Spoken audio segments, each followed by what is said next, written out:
everyone, this is Rajaram Ganjikunta. Welcome to my YouTube channel.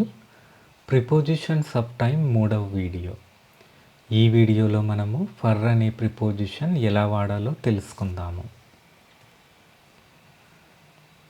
Used when we want to talk about how long an action or event happens or continues. అంటే ఏదైనా ఒక పని, ఒక చర్య ఎంతకాలం కొనసాగుతుంది, లేదంటే ఎంతకాలం జరిగింది అనే దాని గురించి మనం చెప్పాలనుకున్నప్పుడు ఫర్ అనే ప్రిపోజిషన్ ఉపయోగిస్తాము. ఫర్ను ఉపయోగించేటప్పుడు మనం ఆ చర్య లేదంటే ఆ పని ఎప్పుడు ప్రారంభమైందని కానీ లేదంటే ఎప్పుడు పూర్తయిందని కానీ చెప్పకూడదు. కేవలం ఆ చర్య యొక్క వ్యవధి మాత్రమే, అంటే ఎంతకాలం జరిగింది అనే దాని గురించి మాత్రమే చెప్పాలి. ఓన్లీ డ్యూరేషన్ ఆఫ్ టైం, కాల వ్యవధి గురించి మాత్రమే చెప్పాలి ఫర్ అనే ప్రిపోజిషన్ వాడేటప్పుడు. ఇక్కడ రెండు సెంటెన్సెస్ దాని గురించి చూద్దాము. ఏ సెంటెన్స్ కరెక్ట్, ఏ సెంటెన్స్ రాంగ్.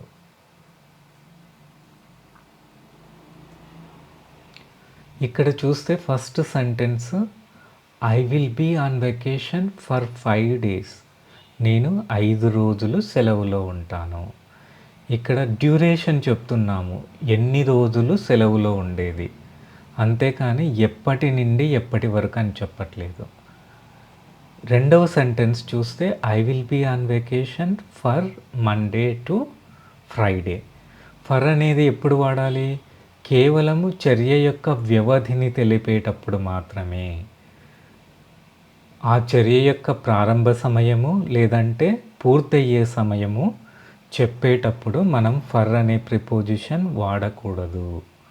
సో ఈ రెండు సెంటెన్స్లో మొదటి సెంటెన్స్లో మాత్రమే కాల వ్యవధి చెప్పడం జరిగింది, 5 రోజుల పాటు. రెండవ సెంటెన్స్లో సోమవారం నుంచి శుక్రవారం వరకు అని ప్రారంభ సమయము మరియు పూర్తయ్యే సమయం చెప్పడం జరిగింది. కాబట్టి ఈ సెంటెన్స్లో ఫర్ అనేది వాడడం తప్పు అవుతుంది.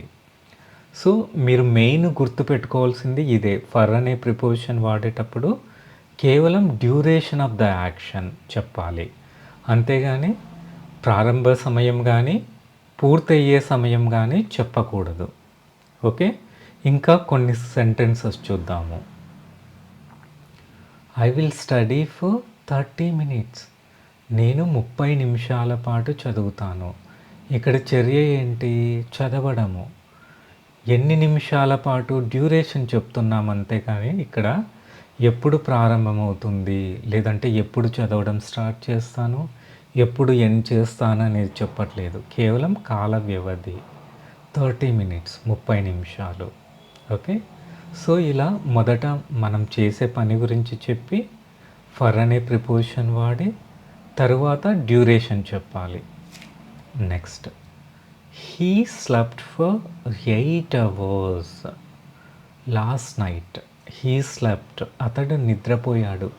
ఎన్ని గంటల పాటు నిద్రపోయాడు?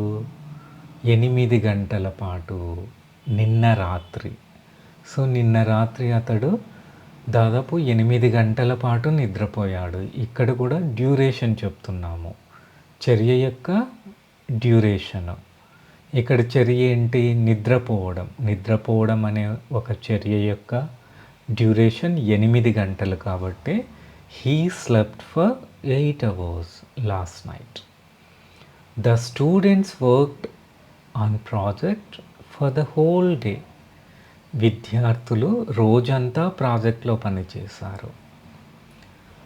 సో ఇక్కడ పని ఏంటి, చర్య ఏంటి? Student worked on the project. So మొదట ఆ చర్య గురించి చెప్పాము, తర్వాత డ్యూరేషన్ చెప్తున్నాము, for the whole day.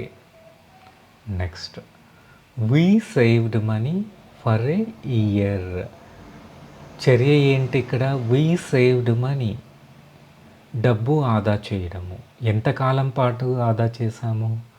For a year, మేము 1 సంవత్సరం పాటు డబ్బు ఆదా చేశాము.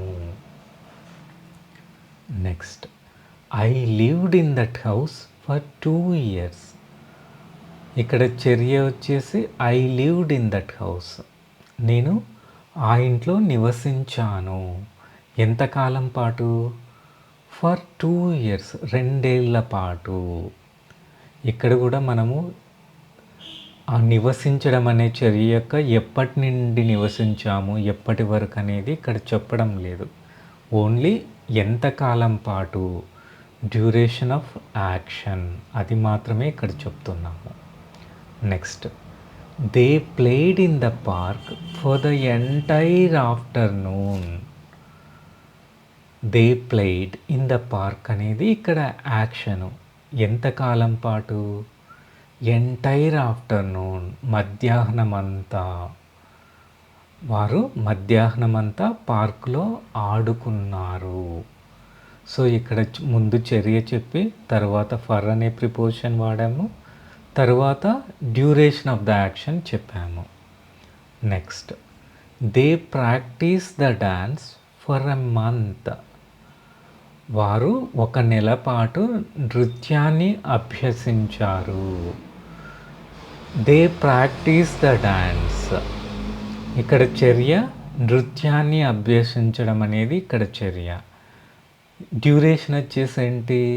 ఎ మంత్, 1 నెల పాటు. సో ముందు చర్య గురించి రాసాము, తర్వాత ఫర్ అనే ప్రిపోజిషన్ రాయడం జరిగింది, తర్వాత ఆ డ్యూరేషన్, ఆ చర్య యొక్క కాల వ్యవధిని చెప్పడం జరిగింది. సో ఇలా మనము ఏదైనా ఒక పని ఎంత కాలం పాటు జరిగిందో చెప్పాలనుకున్నప్పుడు ఫర్ అనే ప్రిపోజిషన్ వాడి చెప్పచ్చు. మీరు మరికొన్ని సెంటెన్సెస్ ఫర్ అనే ప్రిపోజిషన్ వాడి ప్రాక్టీస్ చేయండి. దానివల్ల మీరు ఫర్ అనే ప్రిపోజిషన్ పర్ఫెక్ట్గా వాడగలరు. Thank you so much for watching this video.